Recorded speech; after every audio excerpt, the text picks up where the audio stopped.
Hello बच्चों, कैसे हो? बहुत दिन बाद हम लोग मिल रहे हैं और अब जेई का एग्जाम आपके सर पर आ चुका है, बिल्कुल सामने है। 4 हफ्ते बचे हैं जेई के एग्जाम में। तो एक छोटा सा प्लान लेकर मैं आया हूं आपके सामने।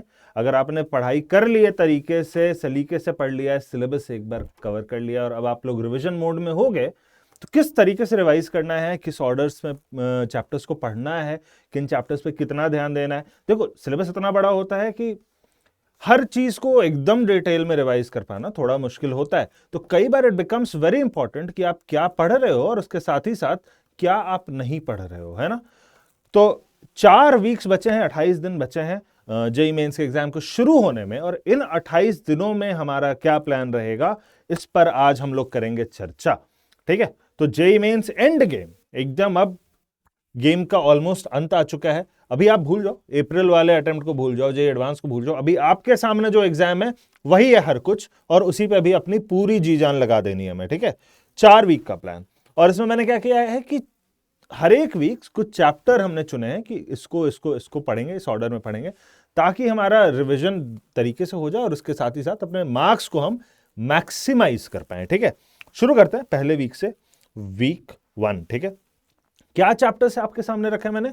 Complex number. ठीक है, जो कि बहुत इंपॉर्टेंट चैप्टर है। कॉम्प्लेक्स नंबर से सवाल आते ही है, 1-2 सवाल आ ही जाते हैं हर साल। और कॉम्प्लेक्स नंबर्स को आप तरीके से पढ़ लो तो स्कोरिंग सवाल भी होंगे, 2 में से 1 सवाल तो पक्का आप बना सकोगे अगर आपने तरीके से पढ़ा है। दोनों के दोनों भी बन सकते हैं, है ना। तो कॉम्प्लेक्स नंबर अलजेब्रा का हमारा पार्ट है। उसके अलावा यहां से लेकर यहां तक दिस इज ट्रिगो। ठीक है, ट्रिगोनोमेट्री। भले यहां देखने में आपको 3 अलग अलग चैप्टर लग रहे हैं, बट ये तीनों ट्रिग्नोमेट्री, इनफैक्ट ये भी ट्रिग्नोमेट्री ही है। ट्रिग्नोमेट्री, कॉम्प्लेक्स नंबर और साथ ही साथ इनडेफिनेट इंटीग्रेशन।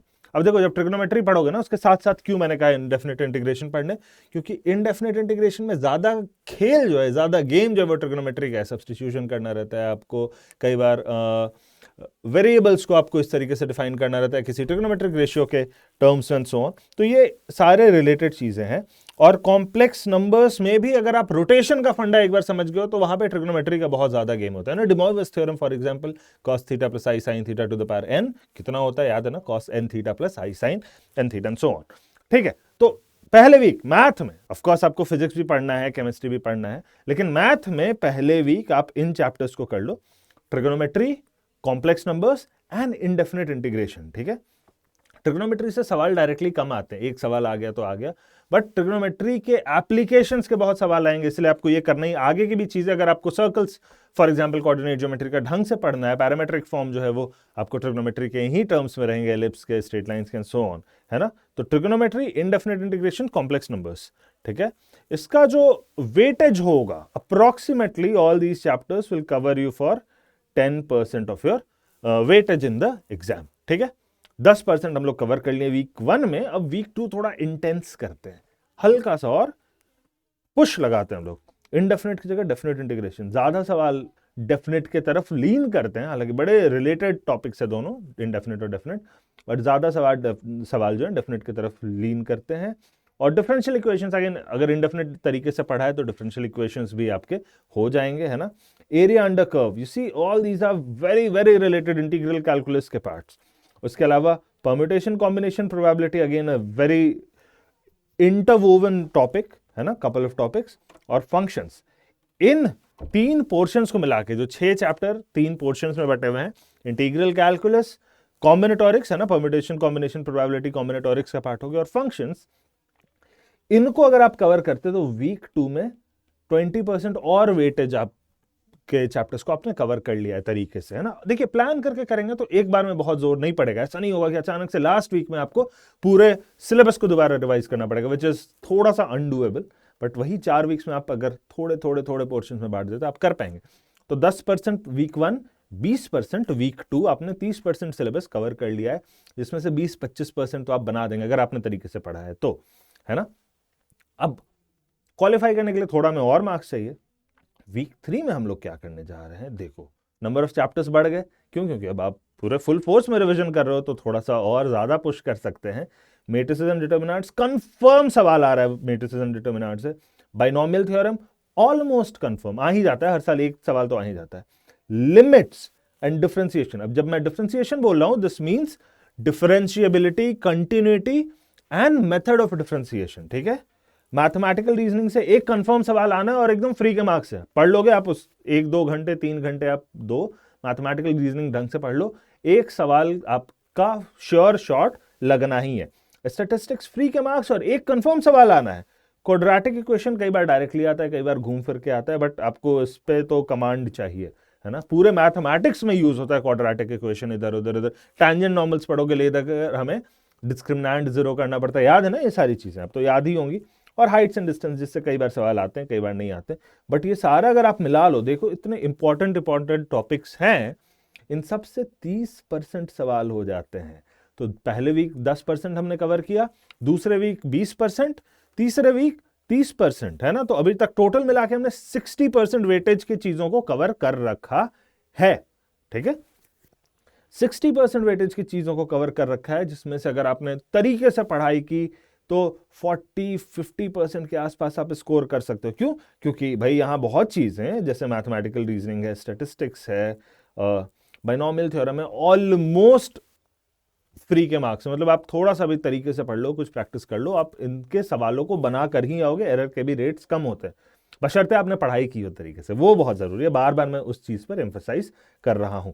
अब बचे कितने? 60% टॉपिक जो है, 60% वेटेज वाले टॉपिक्स हमने कवर कर रखा है। तो वीक 4 में हमें पता है कि 40% वेटेज वाले टॉपिक्स बचेंगे, और आप सबको पता है कि कौन सा बड़ा चंक अभी तक हमने नहीं डिस्कस किया है, वो है कोऑर्डिनेट ज्योमेट्री। लास्ट में करो, क्योंकि फॉर्मूलाज बहुत सारे हैं, लास्ट में करोगे तो आपको याद भी रहेगा फॉर्मूलाज, है ना। और कैलकुलेटिव सवाल नहीं होते हैं, बहुत ज्यादा लॉजिकल थिंकिंग वाले सवाल नहीं होते हैं, बस ये चेक किया जाता है कि आपने इस तरीके के सवालों को पहले किया है कि नहीं, ये सारे फॉर्मूलाज आपको याद है कि नहीं।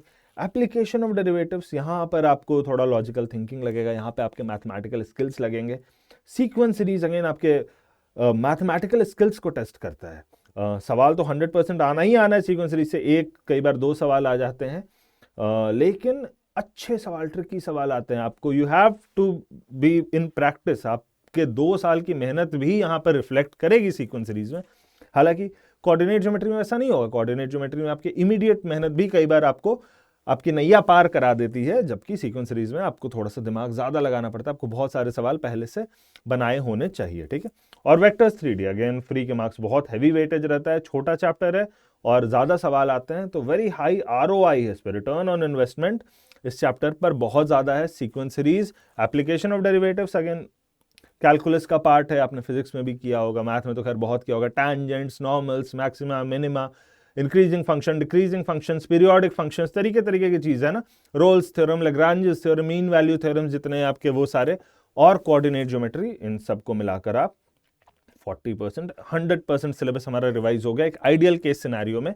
और उसके बाद भी मैं तो सजेस्ट करता हूं हमेशा कि 1-2 दिन एक्स्ट्रा रखो अपने पास, जब आप रिलैक्स करो, अपने दिमाग को टाइम दो ये सारी चीजों को प्रोसेस करने के लिए, एब्जॉर्ब करने के लिए, ताकि आपके टेस्ट में जब आप जाओ तो ऐसा नहीं हो कि बस जो लास्ट डे रिवाइज या बस हाइपरबोला याद है और बाकी सारी चीजें भूल गए, है ना। इसलिए 1-2 दिन का बफर लेकर करो।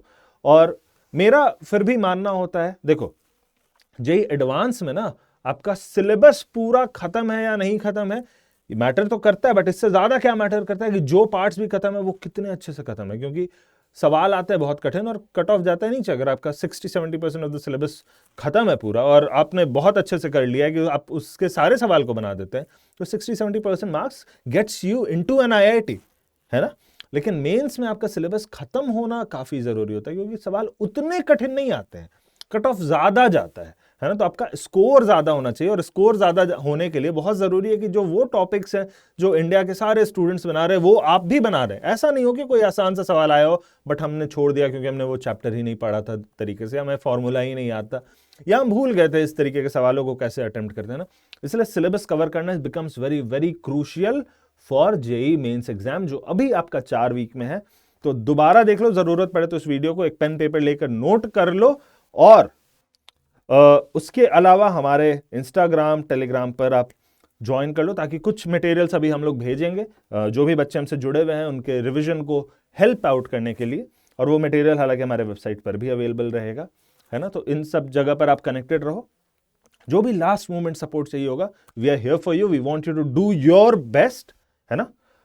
चलो, और बाकी अगर सब चीज समझ ही आ गया है, सब चीज क्लियर है, फुल फोर्स में लगने वाले हो पढ़ाई के लिए तो एक लाइक छोड़ के जाना, अपने दोस्तों के साथ भी शेयर कर लो। हालांकि ऐसा करने से आपका ही कंपटीशन बढ़ेगा, क्योंकि अब जो एक अच्छी स्ट्रैटेजी आपके पास है अब 4 और लोगों के पास हो जाएगी जैसे ही आप शेयर करते हो। बट फिर भी यार, कर भला तो हो भला, जरूर करो और सब्सक्राइब कर लो, और ऐसे वीडियोस ढेर सारे आ रहे हैं।